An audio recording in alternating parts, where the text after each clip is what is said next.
ಇಂದೇ ಡೌನ್ಲೋಡ್ ಮಾಡಿ ಮತ್ತು ನಿಮ್ಮ ನೆಚ್ಚಿನ ಶೋಗಳನ್ನ ಆನಂದಿಸಿ. ನೀವೆಲ್ಲ ಗಾಬರಿ ಪಟ್ಕೊಂಡ್ರಾ? ಇದ್ಮೇಲೆ ಹುಲಿ ತರ ಗರ್ಜನೆ ಮಾಡ್ತಿದ್ದ ಈ ಜಯರಾಮ ಸೈಲೆಂಟ್ ಆಗ್ಬಿಡ್ತಾನೆ. ಇಷ್ಟ ದಿನ ನನ್ನ ಸಾಹೇಬ್ರೆ ಸಾಹೇಬ್ರೆ ಅಂತ ಕರೆದಿದ್ದು ಸಾಕಣ. ಇನ್ಮೇಲೆ ನೀನು ಬಾಯ್ ತುಂಬ ನನ್ನನ್ನ ಅಪ್ಪ ಅಪ್ಪ ಅಂತಾನೆ ಕರಿ. ಒಂದ್ಸಲ ಈಗ ನನ್ನನ್ನ ಅಪ್ಪ ಅನ್ನು. ಅಪ್ಪ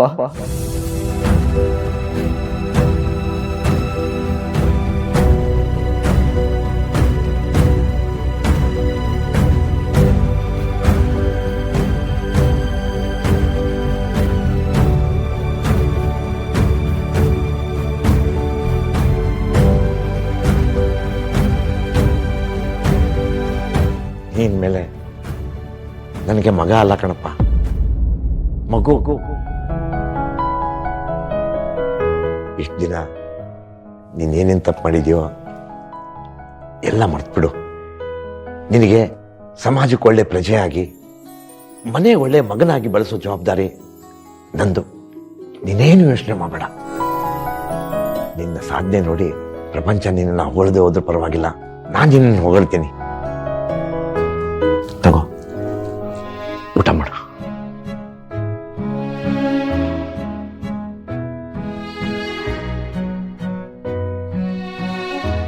ಅಂತೂ ಅಪ್ಪ ಮಗ ಒಂದಾದ್ರಿ ಅಂತಾಯ್ತು.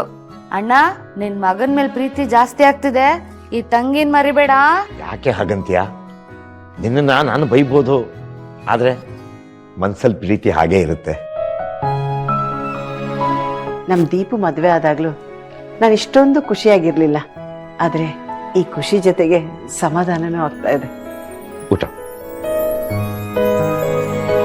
ಈ ದಿನಕ್ಕೋಸ್ಕರ ಈ ಜೀವ ಎಷ್ಟು ವರ್ಷದಿಂದ ಕಾಯ್ತಿತ್ತು ಗೊತ್ತಾ? ಇವತ್ತು ಅಪ್ಪ ಮಗ ಒಂದಾಗಿರೋದನ್ನ ಕಣ್ತುಂಬ್ಕೊಳ್ಳೋ ಭಾಗ್ಯ ಸಿಕ್ಕಿದೆ. ಇನ್ ಮುಂದೆ ನಿಮ್ಮಿಬ್ರ ಮೇಲೆ ಯಾರ ದೃಷ್ಟಿನೂ ಬೀಳ್ದೆ ಇರ್ಲಿ ಕಂದ.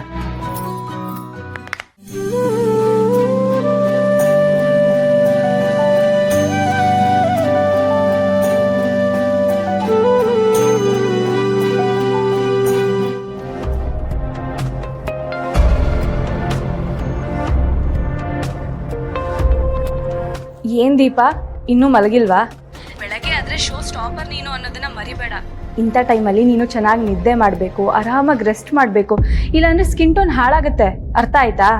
ಸಂಸಿ ಅಕ್ಕ, ನನ್ನ ಕೈಯಲ್ಲಿ ಇದೆಲ್ಲ ಮಾಡೋಕ್ಕಾಗಲ್ಲ. ಏನ್ ಹೇಳ್ತಿದ್ಯಾ ದೀಪ? ಹೌದು, ನಾಳೆ ನಡೆಯೋ ಪ್ರೋಗ್ರಾಮ್ನ ನಾನೇ ಹಾಳು ಮಾಡ್ಬಿಡ್ತೀನಿ ಅನ್ಸ್ತಿದೆ. ಅಲ್ಲ ದೀಪ, ನಾಳೆ ಶೋ ಇಟ್ಕೊಂಡು ಈ ತರ ನೆಗೆಟಿವ್ ಆಗಿ ಹೇಳ್ತಿದ್ಯಲ್ಲ, ಏನಾಗಿದೆ ನಿನ್ಗೆ? ಚಿರು ಜೊತೆ ಏನಾದ್ರು ಜಗಳ ಆಯ್ತಾ? ಅವನಿಗೆ ಫೋನ್ ಕೊಡು. ಅವರು ಸ್ಟೇಜ್ ಏನೋ ರೆಡಿ ಆಗಿಲ್ಲ, ಮಾಡಿಸ್ತೀನಿ ಅಂತ ಹೋಗಿದ್ದಾರೆ. ಸ್ಟೇಜಾ? ನಾಳೆದ ಕಾರ್ಯಕ್ರಮಕ್ಕೆ ಸ್ಟೇಜೇ ರೆಡಿ ಆಗಿಲ್ವಂತೆ, ಅದಕ್ಕೆ ಅವರು ಹುಡುಗನ ಜೊತೆ ಮಾಡಿಸ್ತೀನಿ ಅಂತ ಹೋಗಿದ್ದಾರೆ. ಅವರೇನಂತ ಎಲ್ಲ ಕೆಲಸ ಮಾಡ್ತಿದಾರಕ್ಕ.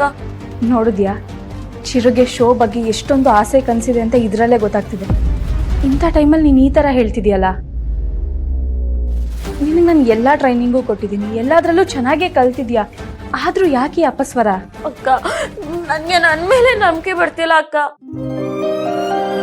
ಎಲ್ಲರೂ ಮುಂದೆ ಹಸ್ಬೆಂಡ್ ಕನ್ಸನ್ನ ಹಾಳು ಮಾಡ್ಬಿಡ್ತೀನಿ ಅನ್ಸ್ತಿದೆ. ಮೊನ್ನೆ ನಾನು ನಡೆಯುವಾಗ ಬಿದ್ದು ಕಾಲು ಉಳ್ಕಿಸ್ಕೊಂಡಲ್ವಾ, ಹಂಗೆ ಸ್ಟೇಜ್ ಮೇಲೆ ಆದ್ರೆ ಎಲ್ಲರೂ ನನ್ನ ನೋಡಿ ನಗ್ತಾರೆ. ಅಕ್ಕ, ಅವ್ರು ಬೇರೆ ಯಾವ್ದಾದ್ರು ಮಾಡೆಲ್ನ ಹುಡ್ಕೊಳ್ಳಿ, ನನ್ನ ದಿಶಾ ಅನ್ನೋ ಸತ್ಯ ಅವ್ರಿಗೆ ಹೇಳ್ಬಿಡ್ತೀನಿ. ಬೇಡ ದೀಪ, ಯಾವ ಕಾರಣಕ್ಕೂ ಚಿರುಗೆ ಹೇಳ್ಬೇಡ ಪ್ಲೀಸ್. ನಾನು ಮಾಡಿರೋ ಪ್ರಯತ್ನ ಎಲ್ಲ ವೇಸ್ಟ್ ಆಗುತ್ತೆ.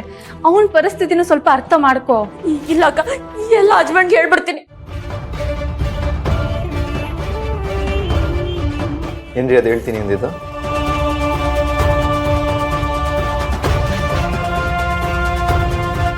ಪ್ಲೀಸ್, ಯಾವ ಕಾರಣಕ್ಕೂ ಚಿರುಗ್ ಸತ್ಯ ಹೇಳ್ಬೇಡ. ಏನ್ ಹಚ್ಚೋದು? ಏನ್ ಸತ್ಯ ಹೇಳ್ಬಾರ್ದು ನನಗೆ?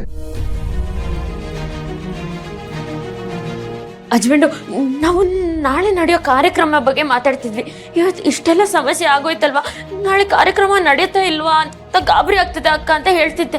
ಅದಕ್ಕೆ ಅಕ್ಕ ಇದನ್ನೆಲ್ಲ ಚಿರು ಅವ್ರಿಗೆ ಹೇಳ್ಬೇಡ, ಅವ್ನು ಆಗ್ಲೇ ಗಾಬರಿಯಲ್ಲಿರ್ತಾನೆ ಅಂತ ಹೇಳ್ತಿದ್ರು. ನಾಳೆ ಶೋ ನಾನು ಅಂದ್ಕೊಂಡಂಗೆ ನಡೆಯುತ್ತೆ, ಸಕ್ಸಸ್ ಕೂಡ ಆಗುತ್ತೆ.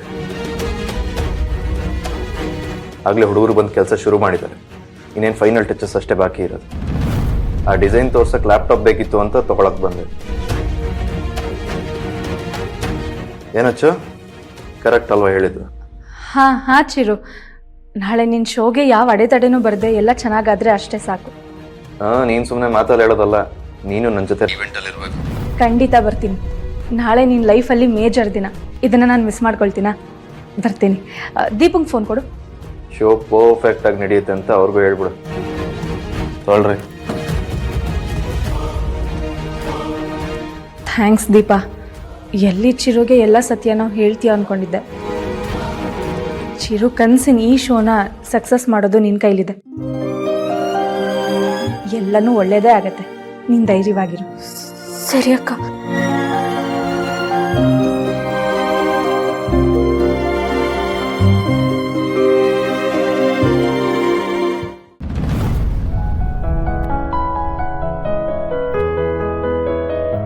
ಇಷ್ಟು ದಿನ ಕುಡ್ಕೊಂಡು ಎಲ್ಲೆಲ್ಲೋ ಹೇಗೇಗೋ ಪ್ರಜ್ಞೆ ಇಲ್ಲದೆ ಮಲಗಿರ್ತಿದ್ದೆ.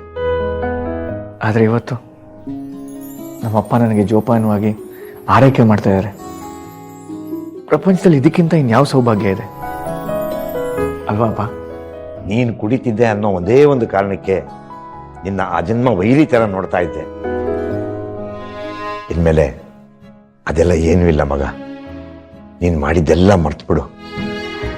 ಹೋಗು, ಆರಾಮಾಗಿ ಹೋಗಿ ಮಲ್ಕೋ.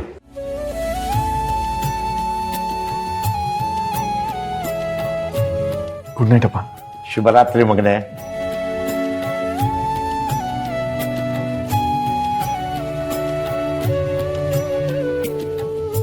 ಅಬ್ಬಬ್ಬಬ್ಬಬ್ಬ, ಮಗನ್ ಮೇಲೆ ಏನ್ ಪ್ರೀತಿ, ಏನ್ ಕಾಳಜಿ. ನಿಜವಾಗ್ಲೂ ನಿನ್ ಬದಲಾವಣೆನ ಮೆಚ್ಚಬೇಕು ಅಣ್ಣ. ಕೊನೆಯವರೆಗೂ ಮಕ್ಕಳ ಮೇಲೆ ದ್ವೇಷ ಮಾಡ್ತಾನೆ ಬಂದರೆ ಈ ಅಪ್ಪ ಅನ್ನಿಸ್ಕೊಂಡವನು ಕಲ್ಲಾಗೋಗ್ತಾನೆ ಕಣೆ. ಅವನಿಗೂ ಮಗನ ಜೊತೆ ಆಟ ಆಡಬೇಕು, ಪ್ರೀತಿ ತೋರಿಸ್ಬೇಕು ಅಂತ ಎಲ್ಲ ಇರುತ್ತೆ ಕಣೆ. ಆದರೆ ಸಮಯ ಕೂಡ ಬಂದಿರಲ್ಲ. ಸಾಯೋವರೆಗೂ ಎಲ್ಲಿ ಮಗನಿಂದ ದೂರನೇ ಇದ್ಬಿಡ್ತೀನೇನೋ ಅನ್ನೋ ಭಯ ಇತ್ತು. ವತ್ಸಲ, ಇವತ್ತು ನಿನ್ನಿಂದಾಗಿ ನಾವಿಬ್ಬರು ಒಂದಾಗೋ ಹಾಗಾಯ್ತು. ಇನ್ಮೇಲೆ ನನ್ನ ಮಗನ್ನ ಮಗು ಥರ ಪ್ರೀತಿಸ್ತೀನಿ, ತುಂಬ ಕಾಳಜಿಯಿಂದ ನೋಡ್ಕೋತೀನಿ. ನಿಮ್ಮ ಖುಷಿನ ನಾವ್ಯಾಕ್ರಿ ಬೇಡ ಅನ್ನೋದು? ಅಪ್ಪ ಮಗ ಒಂದಾಗಬೇಕು ಅನ್ನೋದೇ ನನ್ನ ಆಸೆ ಆಗಿತ್ತಲ್ವಾ? ಮನೆಗೆ ಕಂಟಕವಾಗಿದ್ದ ಆ ಮಹಾಮಾರಿನ ಓಡಿಸಿದ್ದೆಲ್ಲ ಇನ್ನೆಲ್ಲ ಒಳ್ಳೇದಾಗುತ್ತೆ ಬಿಡು.